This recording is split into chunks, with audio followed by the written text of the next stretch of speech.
Hi, I'm Lee, an avid DIYer, and if your Ryobi drill bit keeps slipping in the chuck, I feel your pain. This used to drive me nuts until I figured out a simple trick to lock your bit in tight and keep it there. Today I'm going to show you exactly how to stop your bit from slipping with a quick demonstration that'll save you a lot of frustration. Let's jump in. Now, most people insert the bit, give the chuck a twist,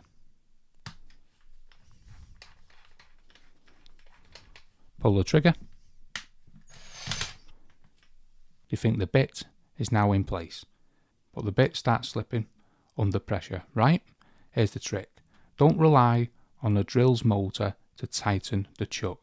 Instead, do this. Insert the bit, like we just done.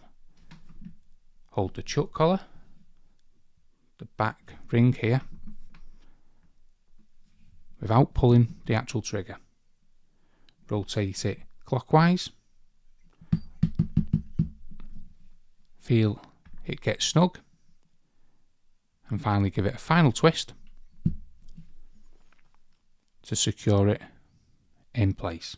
The manual twist gives it far more grip and torque than the motor will ever will.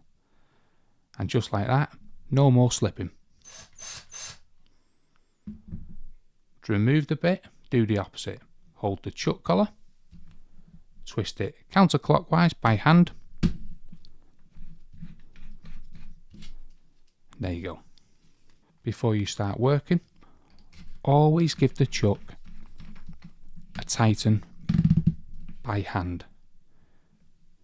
This works for drill bits, screwdriver bits, and even spade bits. So there you go, a quick fix that makes a big difference. Stop your Ryobi drill bit from slipping just by tightening the chuck manually with your hand and not the actual trigger. If this helps you out, give it a thumbs up, subscribe, and let me know in the comments what other Ryobi or DIY tips you want to see next. Thanks for watching, and I'll see you in the next one.